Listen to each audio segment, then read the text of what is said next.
Olá pessoal, na aula de hoje a gente vai abordar sobre os relés direcionais, tranquilo? A gente viu em sala de aula sobre os relés sobrecorrente, os fusíveis e também a coordenação entre os relés 50 e 51 em redes radiais. A gente vai comentar agora um pouco dos relés direcionais nessa aula aqui. Bom, aqui são as referências usadas para compor esse material de aula. Nós vamos falar hoje uma introdução sobre o que são os relés diferenciais, o relé sobrecorrente direcional, como polarizar esse relé direcional para dar uma direção para ele. Depois vamos ver como ele funciona, depois falar do relé direcional de potência, do direcional de sequência zero, comentar um pouco dos problemas quando temos defeitos, né, ou faltas próximas às barras, né, um pouco da coordenação de sistemas que estão configurados em anel e, por fim, exemplos desses relés diferenciais. Tá? Exercícios sobre isso. Bom, o que a gente viu até então dos relés de sobrecorrente, a nossa abordagem sempre foi trabalhando em sistemas que eram radiais. Tá? Ou seja, nós tínhamos a subestação como a nossa única fonte de energia ou fonte de corrente de curto-circuito. Saía dela em direção às cargas. Tá?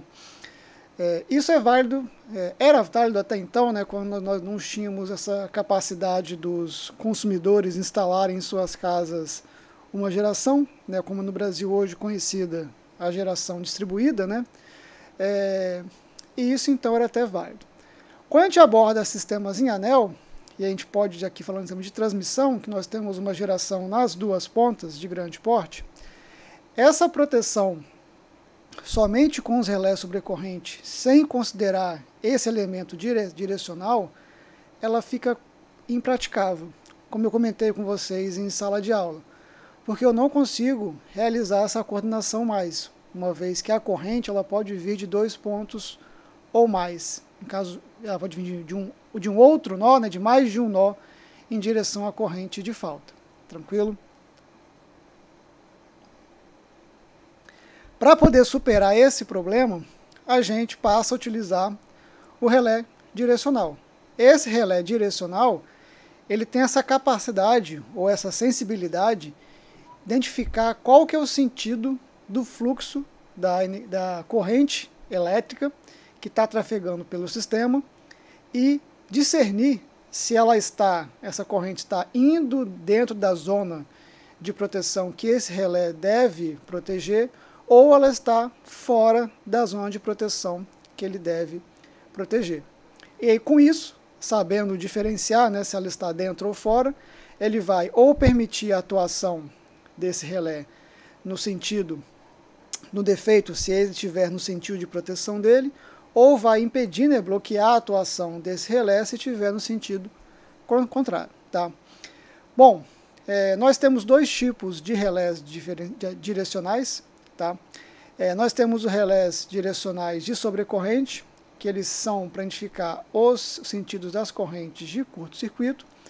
E nós temos também o relé de potência, direcional de potência, que ele está associado a identificar o sentido do fluxo de potência.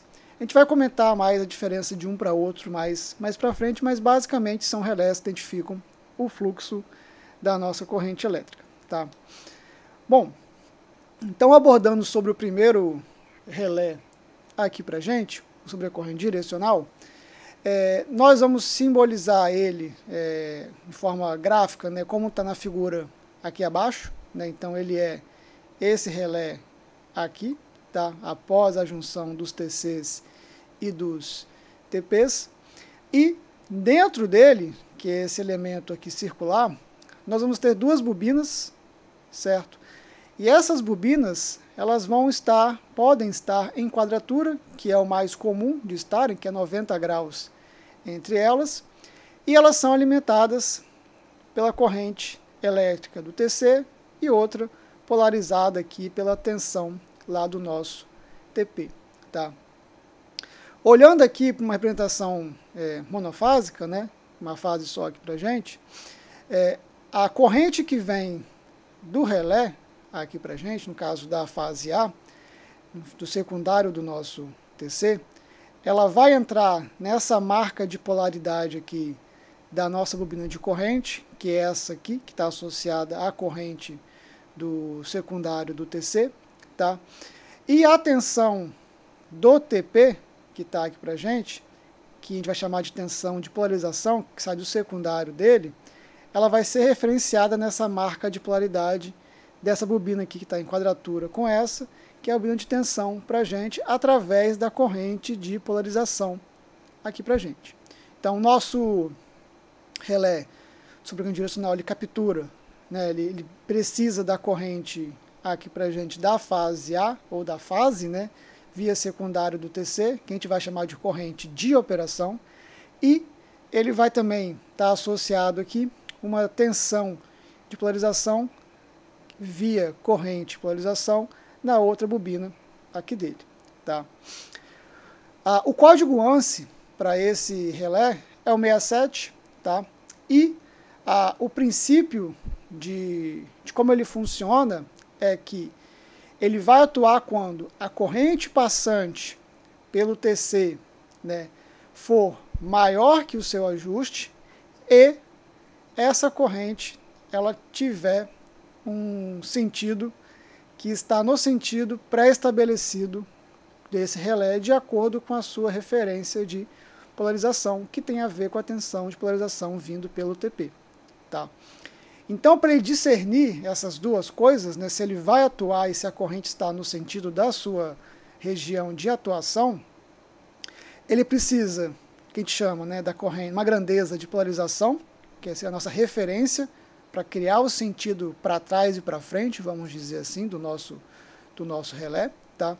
Que pode tanto ser a tensão quanto a corrente, só que a tensão ela é mais utilizada, então a gente fala de tensão de polarização e de corrente de polarização, que vai definir a referência para a gente. E nós temos uma grandeza de operação, que no caso aqui para a gente é uma grandeza da corrente elétrica, geralmente, tá? Nos casos vai ser a corrente elétrica, que vai discernir para a gente se a corrente ela está maior ou menor do que o seu ajuste, né? Ela vai passar por essa avaliação, tranquilo?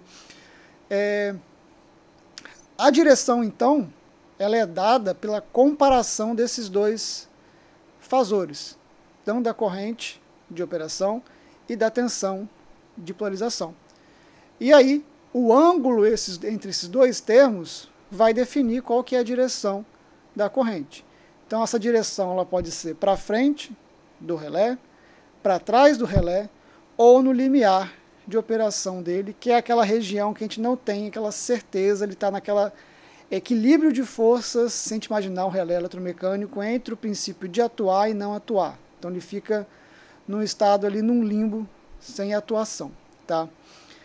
Nessa figura aqui do lado, nós temos um exemplo que está considerando um relé direcional, né, sobre a corrente do tipo eletromecânico. Tá? Nós vamos ter aqui uma abordagem mais voltada para relés digitais nessa disciplina, tá? Mas aqui vocês podem observar, deixa eu ver se eu vou comentar aqui na frente, não, vou comentar aqui então, que aqui nós temos uma tensão de polarização, tá? Que nesse caso foi a tensão VBC, aqui tá tranquilo, porque é a polarização de quadratura, 90 graus, tá? Essa tensão aqui para a gente, ela vai estar associada ao ângulo R, que é um ângulo normal, dá uma reta normal aqui para a gente, que passa 90 graus do nosso limiar de operação, certo? Nós vamos definir uma corrente de ajuste para esse relé, uma corrente de picape aqui para a gente, que essa corrente vai ter o ângulo dessa reta normal, tá? E essa reta normal, o ângulo dela em relação à polarização a gente vai definir também, tá? Em relés eletromecânicos, esse ângulo tem uma limitação física do próprio componente físico lá do nosso relé, tá?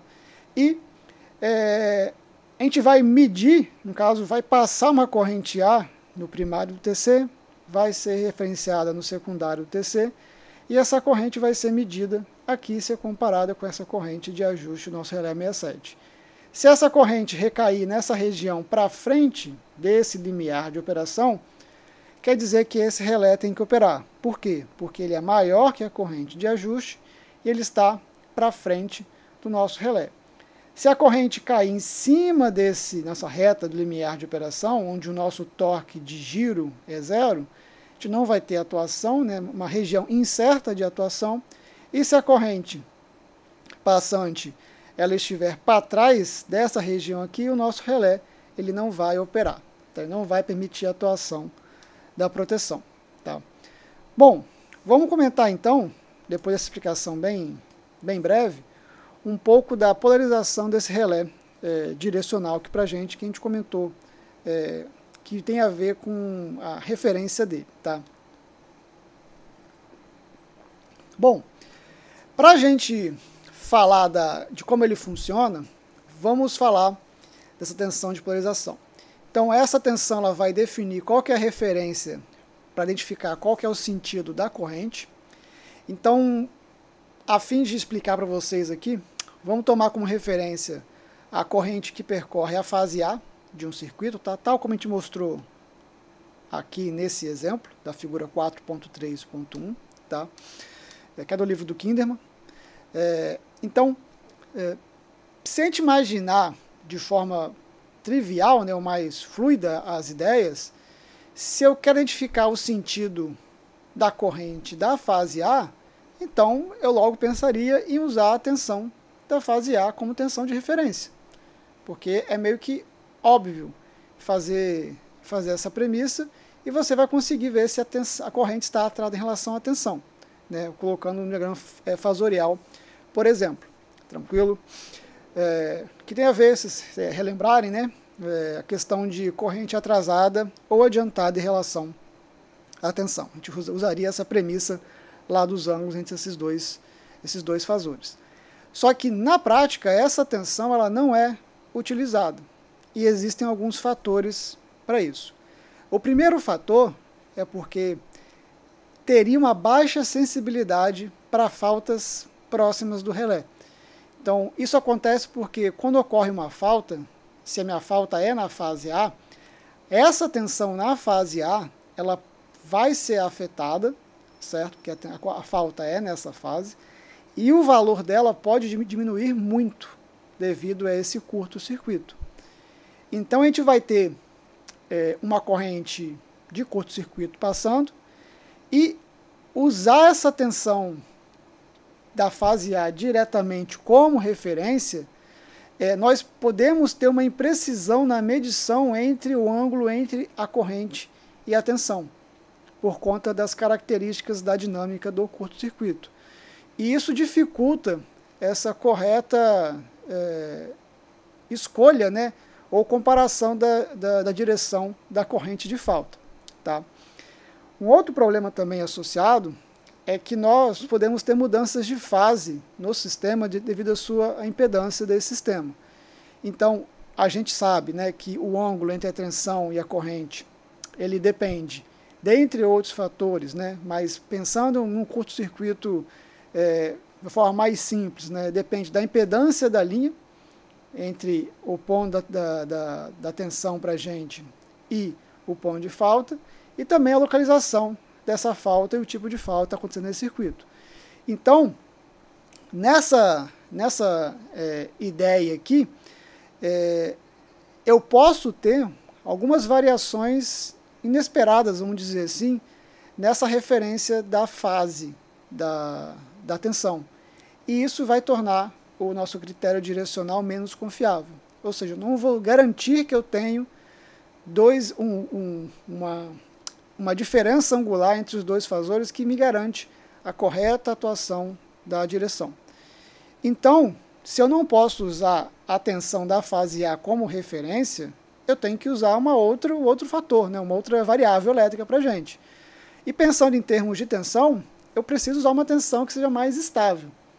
Mas que tensão que eu vou usar, né? Quais tensões que eu tenho que usar então, se eu não vou usar a tensão da fase A, né? Bom, para fazer isso, nós podemos fazer algumas abordagens. Então, algumas abordagens é utilizar uma tensão em quadratura, que é uma tensão defasada em 90 graus. Tá? Então, essa tensão está atrasada de 90 graus como referência, e isso permite para a gente que o relé tenha uma medição mais precisa da direção da corrente, independentemente do valor do módulo da tensão na fase afetada. Então aqui, na figura aqui de baixo, nós temos um exemplo, né, que, por exemplo, a corrente de falta é essa aqui, certo? E se a gente fosse aplicar a tensão em quadratura, a gente estaria, para esse caso da fase A, usa-se a tensão da fase VBC aqui para a gente, porque ela está formando 90 graus aqui com a nossa tensão, nossa corrente da fase A. Tá? Nós também podemos usar outras tensões defasadas, né? Seja a de 30 graus ou a de 60 graus aqui para a gente. Isso dependerá da conexão dos nossos TPs, tá? E também da topologia do nosso sistema. E aí, por exemplo, nesse caso aqui, nós temos uma corrente, uma falta na fase A, e se a gente usar a tensão defasada de 30 graus aqui para a gente, nós vamos usar a tensão VAC como referência, e se a gente usar a tensão de 60 graus, a gente vai usar a tensão aqui para a gente, VBC mais VAC como referência aqui para a gente. Tá? E até mesmo a gente pode usar, para sistemas aterrados, a tensão de sequência 0, como referência para poder ter essa defasagem assertiva, para poder encontrar a direção da nossa corrente. Tá? Então aqui a gente tem mais alguns outros exemplos, que são desses casos aqui. Tá? Então, a tensão aqui em quadratura para a gente, aqui em 60 graus e aqui em 30 graus aqui para a gente. Tá? Bom, como eu comentei, a forma de ligação dos TPs também influencia na escolha da tensão de polarização. Então, em sistemas que estão conectados, né, em estrela-estrela ou delta-delta, geralmente nesses sistemas a gente usa a tensão em quadratura para poder fazer a polarização no sistema. Então, no caso, uma falta na fase A, a gente usaria a tensão VBC para poder comparar. Tá? Se fosse um sistema estrela-delta, aqui para a gente, no caso dos TPs, né, a tensão de referência ela tem que ser escolhida pela defasagem causada por essa configuração aqui para a gente. Tá? Na prática, vão ter diferenças na estabilidade e confiabilidade dos 3 tipos que eu mostrei para vocês aqui de polarização. Tá?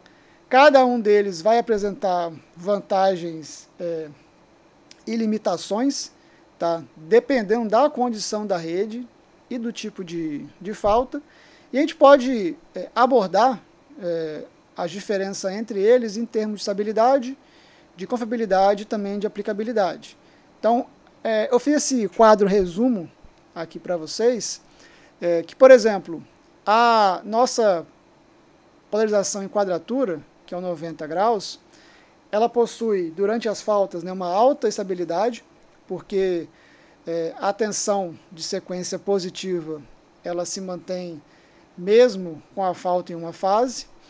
A sua confiabilidade ela é alta, porque a referência ela não é fortemente afetada por variações locais na tensão. No caso, se a falta é na fase A, por exemplo, a tensão de referência aqui para a gente é a VBC. Tá? E a sua aplicação típica em redes balanceadas, né, redes equilibradas e redes que precisam de alta confiabilidade. Tá? Se é uma tensão composta, com graus menores aqui para a gente, 30 ou 60 graus, ela tem uma estabilidade moderada, porque ela pode sofrer variações dependendo da topologia da falta. A sua confiabilidade ela é boa, mas ela pode ser afetada dependendo das distorções das tensões de fase. E a sua aplicação típica é para sistemas com TPs ligados em estrela-estrela, ou mais especificamente aqui para a gente no delta-delta. Tá? Usando, né, a polarização de sequência 0, esse caso ele é mais específico porque ele vai ter uma baixa estabilidade porque ele precisa do retorno de neutro, uma vez que ele se baseia na tensão de sequência zero. Então, em redes não aterradas, a sua confiabilidade é muito baixa, certo? E a sua aplicação típica vai ser para aqueles sistemas que são aterrados, né?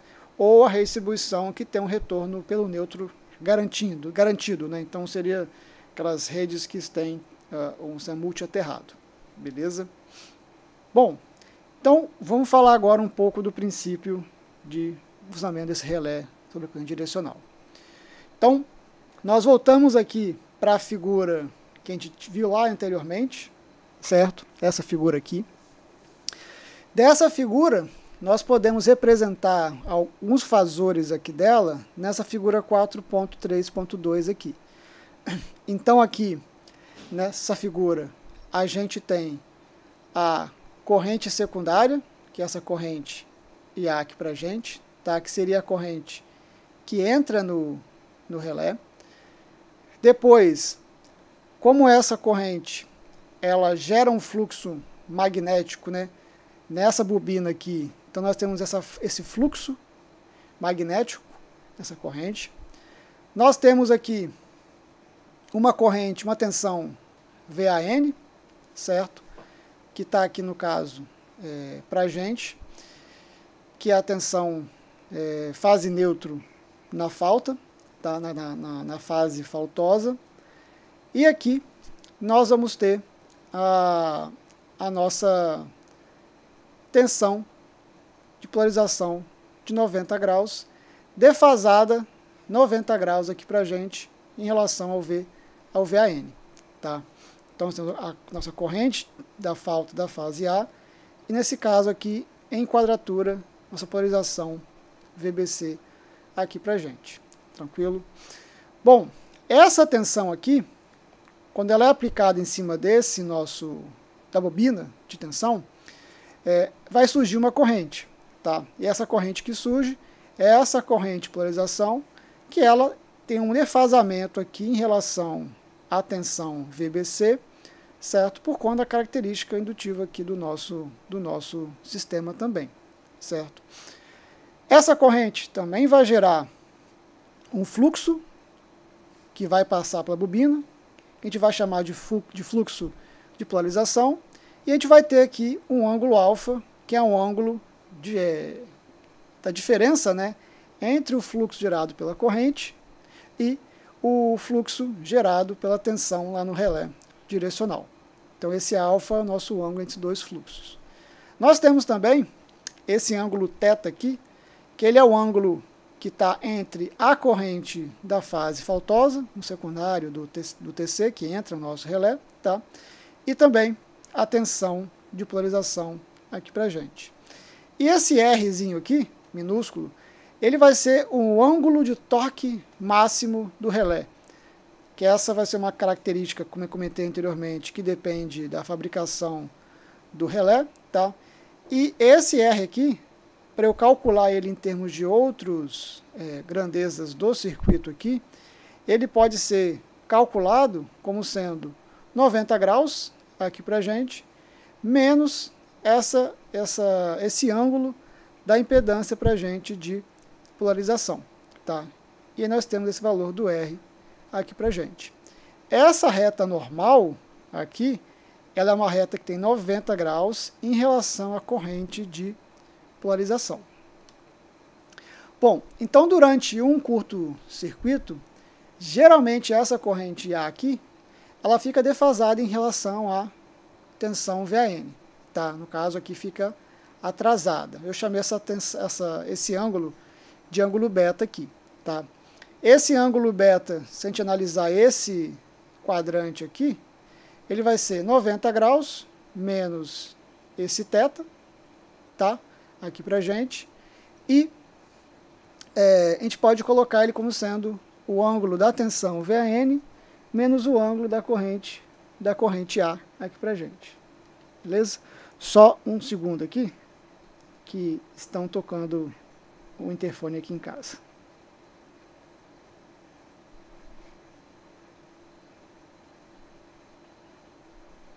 Pronto. Desculpa essa pausa aqui. Bom, então, agora, a nossa referência é a tensão de polarização, certo? Então, todos os ângulos que a gente vai trabalhar serão em relação a essa tensão. Então, por exemplo, o nosso ângulo alfa aqui agora, ele vai ser o 90 graus, aqui pra gente, menos esse ângulozinho aqui. Só que esse ângulo aqui, entre o nosso fluxo da corrente A e a normal, ele é o R menos o θ, que é o que está aqui pra gente. Então, se a gente fizer uma abordagem eletromecânica, para esse caso aqui, o torque que vai acionar esse relé, pensando na forma mecânica dele, nós vamos ter um torque que vai ser uma consequência de um fator K desse nosso relé, da relação dos fluxos da corrente e da tensão entre eles e da diferença angular entre esses dois fluxos, no caso o seno dessa diferença angular aqui para a gente. Então, eu posso pegar essas variáveis aqui e colocar agora em termos de um fator K1, que é uma característica do relé, da corrente da falta da fase A, da tensão de referência VBC, vezes o seno de alfa, que agora é esse nosso seno aqui, 90 menos R menos θ, certo? E isso aqui a gente pode simplificar e tirar esse seno e transformar esse seno num cosseno de cosseno de R menos θ. Tá? Então esse seria o nosso torque que vai proporcionar a ação desse nosso relé. Se a gente considerar que durante o curto-circuito a tensão de polarização ela fica meio que constante, vamos fazer essa aproximação aqui para a gente, no limiar de operação, que é onde esse nosso torque ele é praticamente zero, né? Considerando que existe um torque restaurador, uma mola, para poder voltar esse torque, esse relé à posição original dele, nós temos que essa corrente IA, colocar ela só em evidência, né? Então fica sendo IA vezes cosseno de R menos θ, aqui em cima. Eu passo esse K1 e esse VBC aqui para baixo, certo? Sobre um torque restaurador aqui para a gente. Isso vai dar para a gente o valor de K2, uma característica aqui para a gente. Tá? Então, essa expressão aqui para a gente, se a gente olhar ela com mais atenção, ela é a projeção da corrente A sobre a reta normal aqui para a gente. Então, para esse caso, nós vamos ter infinitas soluções de corrente que vão satisfazer essa equação, como mostra essa imagem que eu já comentei anteriormente. Porque várias correntes e alas podem ficar em cima desse limiar de operação do relé, a depender da sua relação de módulo e também de ângulo aqui para a gente. Tá? Porém, existe uma corrente, que é a menor corrente do limiar de operação, que vai ser a corrente de ajuste do relé, que é a corrente que vai estar sobre essa reta normal aqui para a gente. Então, por definição, a gente coloca a corrente de picape do relé 67 sobre essa reta R, que tem a ver com esse ângulo R aqui. Então, ela vai ser um valor, né, um módulo de corrente de ajuste. Esse módulo, geralmente, é o mesmo módulo, ou próximo, do valor de picape da proteção do relé sobre corrente, tá? E esse ângulo R é uma característica do nosso relé. Beleza? Bom, olhando essa figura ao lado aqui agora, um pouco menos poluída do que essa aqui, nós temos duas regiões, né? Uma região de operação, que é essa região aqui, e uma região de não operação. Então, por exemplo, se a corrente de falta medida e passante lá pela bobina de operação do relé for essa corrente aqui, por exemplo, essa corrente ela está à frente da região do limiar de operação, né? E logo o nosso relé enxerga essa corrente, quer dizer que essa corrente está na rede de operação, então o relé viu a falta, ele permite a operação da proteção. Caso contrário, se for, no caso, esse tipo de falta aqui, essa corrente de falta, que está atrás do nosso relé, a gente diz que essa corrente não está no campo de visão do relé e ele não manda comando para atuação ou não permite a atuação do relé ali para a gente. Então, para poder comparar matematicamente o valor da corrente de curto-circuito com o valor da corrente de ajuste, eu tenho que pegar essa corrente e comparar sobre essa corrente na reta normal. Tá? Eu não consigo comparar esses dois fasores aqui, porque como a gente comentou anteriormente, eu posso ter fasores aqui com módulos maiores que o pick-up, mas que ainda ficam em cima do limiar de operação dele. Então, para fazer essa comparação, nesse caso aqui para a gente, eu tenho que projetar essa corrente A, aqui para a gente, fazendo uma relação do cosseno de θ dela, menos o valor de R. Certo? Esse valor de R, na prática, ele é um valor definido em relação à tensão de polarização, como a gente comentou anteriormente aqui, e não a tensão de fase. Então, o ângulo da reta normal em relação à tensão de fase do circuito, ele vai ter uma relação sendo o R mais a tensão de polarização. Tá? A gente vai ver um exemplo prático dessa abordagem de projetar a corrente sobre a reta normal, lá no exemplo, no final desse slide aqui. Tranquilo? Bom, e aí, a verificação da direção dessa falta, ela vai ser verificada, né, pelo cosseno do ângulo existente entre a reta normal, que seria o nosso ângulo máximo de torque, e o fasor da corrente de curto-circuito, da fase que está sendo protegida, ou vice-versa. Então, eu tenho aqui, por exemplo, que a direção é o cosseno de θ menos R aqui para a gente. Após calcular esse valor aqui para a gente, se esse sinal do cosseno for positivo, a corrente em direção para frente. Se ele for mais 1, exatamente mais 1, esse fasor da corrente ele está sobre a reta normal, aqui para a gente. Se ele for 0, quer dizer que a corrente ela está a 90 graus da reta normal aqui para a gente, que no caso é o limiar aqui de operação para a gente.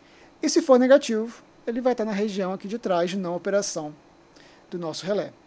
Então, esse nosso relé ele pode ter duas atuações, né? Ele pode ter uma atuação para direção, certo? Um trip para isso, ou uma atuação para sobre a corrente direcional, que vai dar se o valor obtido pela expressão do torque for maior do que o seu ajuste. Tá? Lembrando que, quando eu comparo isso aqui, eu falo que o θ ele é o ângulo da corrente de curto-circuito, tá? Que ele é o ângulo, deixa eu tentar voltar aqui, entre polarização e a corrente, tá? Esse θ aqui pra gente, beleza? E o R aqui pra gente, o R', né? Ele é o ângulo da reta normal ou da reta de máximo, que no caso é de máximo torque, né? Ou o ângulo de máxima sensibilidade do nosso relé. Tá? Esse nosso relé, na prática, ele possui apenas essa sensibilidade em relação ao fluxo de energia. Então ele não atua propriamente na proteção do circuito. Essa tarefa ela é feita pelo relé sobre a corrente comum que vai mandar esse comando. Tá? Então essa configuração direcional ela é feita em conjunto com o relé 67 e os relés 50 ou 51, depende da configuração que você está protegendo o seu circuito. Então, por exemplo, uma prática aqui é colocar esse relé direcional em série com a atuação dos relés 50 e 51, que também estão em série aqui com a atuação da bobina de abertura do disjuntor. Então, essa bobina só abre quando o relé 67 permite a atuação, já que ele está aqui contato aberto, e também quando de fato ocorre um curto-circuito. Então é uma atuação conjunta dos dois elementos aqui para a gente. Tá? Bom, falando agora do relé direcional de potência, a ideia dele é a mesma do relé direcional sobre a corrente, só que a função dele é atuar diretamente no sistema. Então as suas características físicas são mais robustas do que do relé 67. Tá? De novo, ele não vai proteger diretamente o sistema, ele vai monitorar, né, esse relé, que no caso sobre a corrente, para poder ele de fato fazer a proteção propriamente do sistema. Tá? no caso do relé de direção sobre a corrente. O relé 32, que é o de potência, que é o código ANSI dele, ele vai atuar diretamente na proteção. Então a diferença básica entre os dois relés, o 67 e o 32, é que o 67 ele supervisiona, né, ou ele é um comando aqui, por exemplo, em série com o relé sobre a corrente, e o 32 ele de fato faz a atuação direta na proteção. Então, esse caso do relé 32, ele é aplicado quando se quer limitar a potência ativa que flui de um certo sentido no circuito, ou quando se deseja limitar uma potência reversa. Então, por exemplo, nessa figura aqui do lado, a gente tem um exemplo de um barramento, que pode ser aqui um cliente. Esse cliente tem a indústria, que está aqui mostrando as cargas desse cliente, e ele tem colocado na sua instalação um gerador próprio. Nessa instalação aqui eu tenho o relé 32 associado ao barramento interno dele, né, que está associado à abertura desse disjuntor 1 aqui para gente. E na saída para a concessionária eu tenho o disjuntor 2 aqui, que também é monitorado por um relé 32. Tá? Bom, então uma das aplicações é nesse caso de sistemas que têm geração própria. Então, essa proteção aqui, por exemplo, ela é contra a motorização, ou seja, a inversão do fluxo de potência tida no gerador síncrono. Então, para impedir que haja uma motorização desse gerador aqui, porque a ideia é de exportar energia, a gente não quer que ele gire como fosse uma carga. Então, é impedir essa motorização aqui dele. Tá? Porque esses geradores quando são operados com máquinas primárias, por exemplo, gerador a diesel, coisa assim, eles não podem operar motorizados, porque essa motorização vai provocar para a gente danos nessa máquina. Então, essa proteção aqui, ela é feita para poder identificar quando há uma passagem de corrente num fluxo reverso, que é o fluxo que eu não quero, de um valor ali de 5 a 10% da corrente nominal desse gerador. Quando a corrente entrando para cá for maior do que esse limiar, por exemplo, aqui no caso de 5%, esse relé ele vai mandar um comando para esse disjuntor aqui abrir. Então pode ver que o comando ele é direto no disjuntor, não passa por ninguém para poder mandar esse comando. Tá? E também a gente tem aqui outro problema, na ocorrência quando o gerador ele passa a operar de forma repentina com o motor. Tá? Que é esse caso da operação 1 aqui para a gente. Para no caso desligar o disjuntor 2, que é esse caso aqui, existe uma proteção que é para impedir que esse gerador ele alimente as cargas que estão fora da nossa usina, por exemplo. Que esse gerador aqui ele é feito para o quê? Para suprir a demanda da indústria. Ele não é feito para suprir a demanda da indústria e das cargas que são fora desse barramento aqui. Então existe também a proteção associada na saída dessa energia desse cliente para a concessionária, para impedir, por exemplo, que esse gerador alimente também essas cargas internas. Então, por exemplo, quando ocorre um defeito na rede externa, uma falta que ocorre aqui na minha concessionária, em qualquer ponto, esse gerador ele vai chegar nesse ponto aqui, ele vai ver um monte de carga aqui ligada, com uma impedância relativa, e vai enxergar para esse lado aqui uma baixa impedância. Então a corrente tende a vir para cá, certo?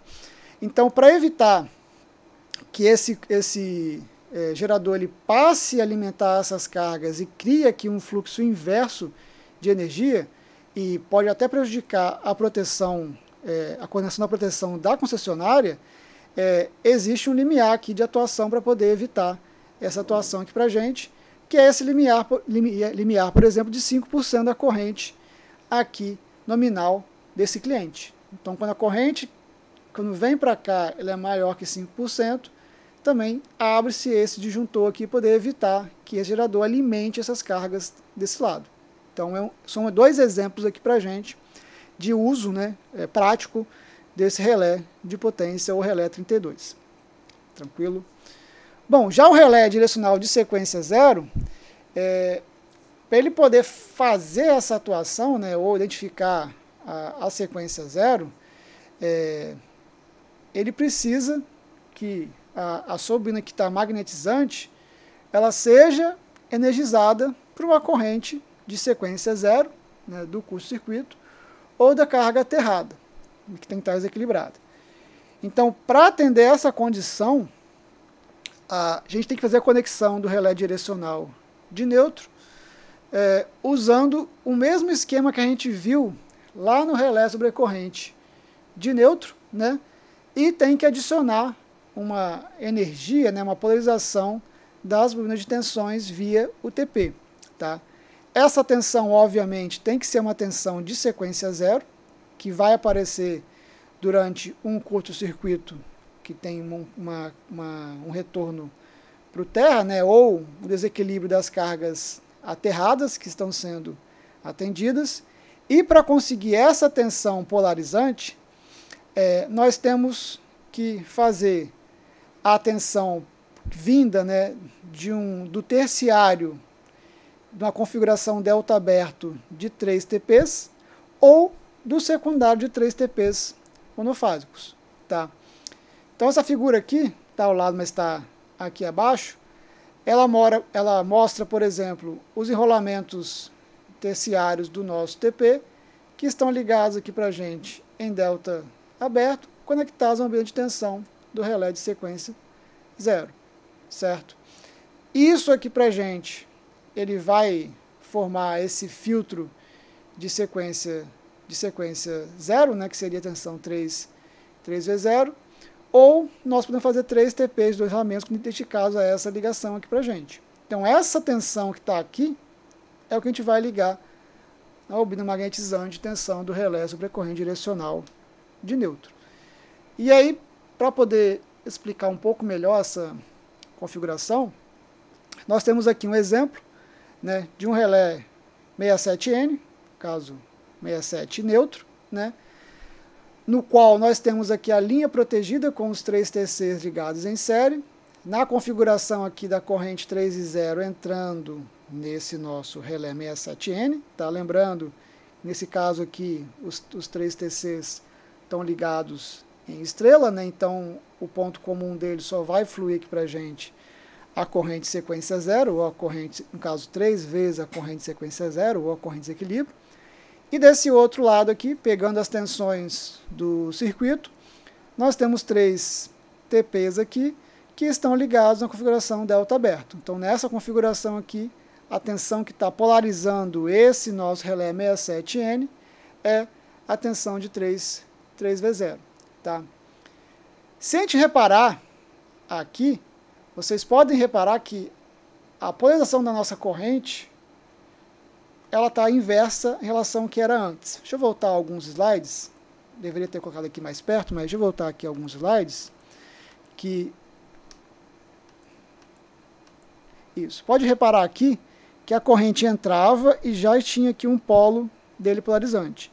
No caso agora da tensão de sequência zero, do relé de sequência zero ou relé de neutro, essa corrente é na parte de baixo, aqui agora. Tá? Isso aqui se deve porque no sistema normal e equilibrado, o diagrama de tensões e correntes, o fasorial deles, é esse caso aqui, por exemplo. As correntes defasadas um pouco em relação à tensão. Tá? Se ocorre, por exemplo, um curto-circuito monofásico na fase A, o que a gente vai ter? A corrente da fase A aumentando bastante o seu módulo, tá? Pode aumentar aqui um pouco o seu ângulo também, e aqui a gente representa a tensão VA mantendo uma fase constante, mas diminuindo o seu módulo. Tá? A gente pode ter uma variação nas tensões VB e VC, tá? Pode aumentar um pouco o valor delas e variar aqui um pouco o módulo delas também. Tá? E se a gente vê aqui, como essa variação das tensões VB e VC ela é muito pequena, ela existe, mas é muito pequena, nós temos as grandezas das 3 tensões, que é o 3V0, que é o VA, VB e VC, que se mantém aqui um valor nesse sentido, esse fasor para baixo, e as nossas correntes de sequência 0, que é o 3 e 0, que é o IA mais B mais C, eles ficam com essa característica aqui, se eu somar os três fasores aqui de corrente. Tá? Então, pode ver que nós temos um defasamento angular aqui para a gente, diferente do que a gente teria como se fosse ao contrário aqui para a gente, que no caso seria um defasamento angular aqui para a gente de menos 60 graus. Tá? Então, isso, na prática, quer dizer o quê? Quer dizer que o relé de nêutron, se eu colocar a polarização das correntes aqui em cima, ele vai estar enxergando tudo ao contrário. Tá? Então, para esse relé operar de forma adequada, o que a gente faz? Ou a gente inverte a polarização dessa bobina de corrente aqui, que foi o caso que a gente fez, ou vai inverter a polarização da bobina de tensão do relé de nêutron. No caso, seria inverter essa polarização aqui para baixo. Tá? São as duas coisas a se fazer para poder evitar esse problema. Certo? Com o relé digital, tá? Não tem necessidade de eu inverter essa polaridade de forma física, tá? Porque como o relé digital ele faz a abordagem interna dos cálculos, a gente pode colocar lá multiplicar por -1 e vai fazer essa inversão aqui, por exemplo, da polarização. Tranquilo? Então essa é a principal diferença do relé de nêutron, que surge matematicamente essa inversão do sentido, mas que a gente consegue facilmente, né, seja fisicamente ou via digital, fazer essa adequação para ele poder enxergar de forma correta as correntes. Tá? Bom, em relação aos defeitos próximos à barra, como a gente já viu, para a proteção do relé 67 ser efetiva, eu tenho que ter uma tensão de referência para qualquer tipo de curto-circuito no trecho que eu estou protegendo. O problema é que quando ocorre um curto-circuito próximo à barra, no caso a barra aqui vocês entendam o ponto onde está o TC e os TPs, principalmente se esse curto-circuito for trifásico, porque ele é muito severo, a tensão de referência é muito pequena, porque as três tensões acabam com o seu módulo sendo diminuído. Tá? E isso vai prejudicar a obtenção da direção do relé. Então, assim, se a minha tensão cai bastante, eu quase não tenho tensão. Se eu não tenho tensão de polarização, eu não vou ter a corrente, e aí a consequência é eu perder essa minha direcionalidade do meu relé. Então, nesses casos, o que a gente faz? A gente vai usar uma tensão de memória. Então, a gente vai usar um valor de tensão pré-falta de até 20% da tensão nominal, principalmente para os curto-circuitos trifásicos. Então, com essa tensão de memória, a gente consegue garantir um ângulo próximo do que de fato está ocorrendo na falta. Para curtos-circuitos próximos à barra com presença de arco elétrico, se eu tenho um arco elétrico, eu vou acabar sempre mantendo uma tensão de referência. Tá? Só que esse arco elétrico ele é do tipo resistivo, né? Porque o arco elétrico, a predominância dele é de uma resistência. Né? E aí ocorre que a corrente de curto-circuito fica quase em fase com a tensão da linha que está protegida. Então, dependendo do relé, do ajuste desse relé 67, essa posição lá do fasor de corrente da corrente de curto-circuito, ele pode ficar fora da zona protegida ou muito próximo do limiar de operação. Então, nesses casos aí, é conveniente posicionar a reta normal de máximo torque, né, sempre acima das correntes de curto-circuito do trecho protegido da linha de transmissão. Tá?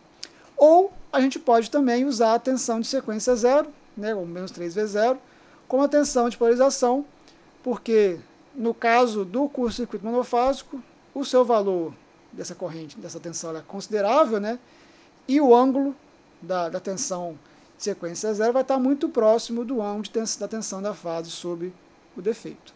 Tá?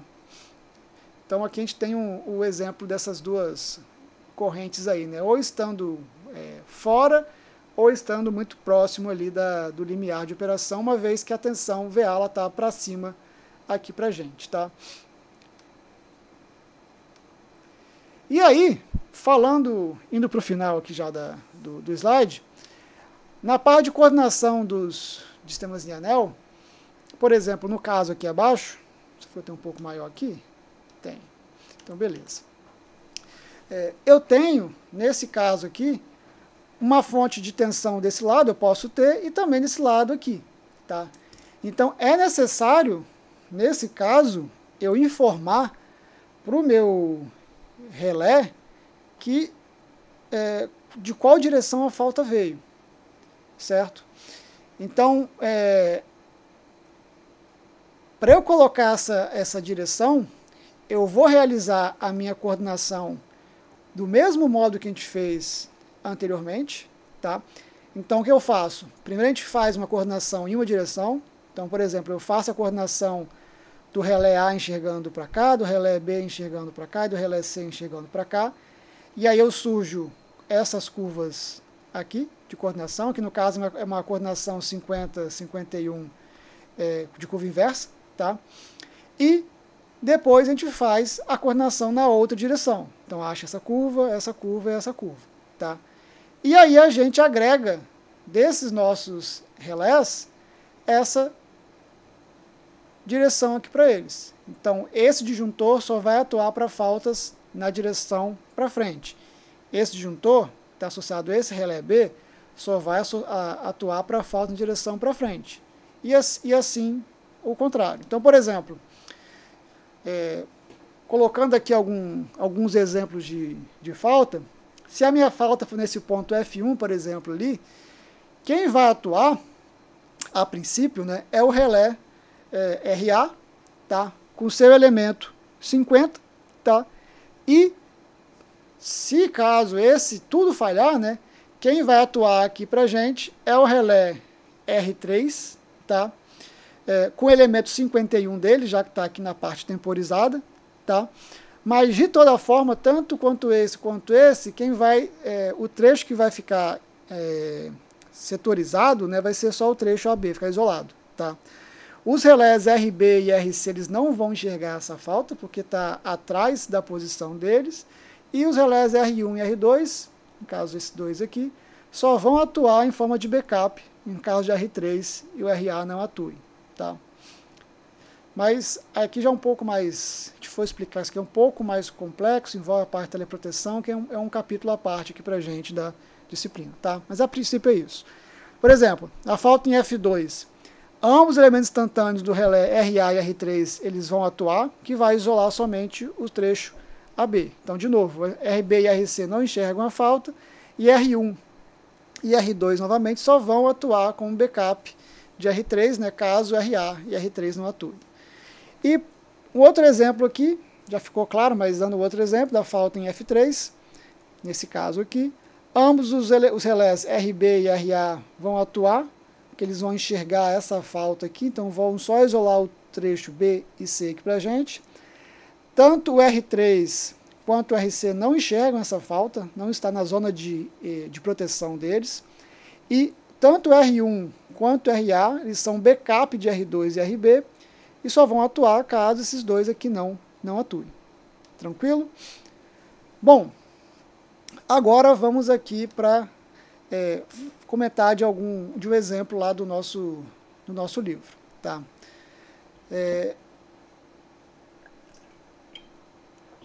Na verdade, só ver aqui. Tá. Como a aula já está com 55 minutos, eu vou parar aqui. Eu vou gravar um vídeo à parte só do exemplo para vocês assistirem a parte, tá? Esse exemplo aqui a gente vai ver aquela questão de como escolher a polaridade, questão do ângulo e como jogar essa corrente de fase, a corrente de falta na fase faltosa sobre a reta normal, identificar se essa corrente é maior que o pickup e se está na direção ou não de atuação da proteção. Tranquilo?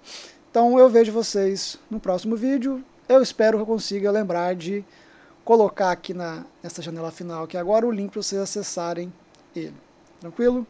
Então, até mais e obrigado.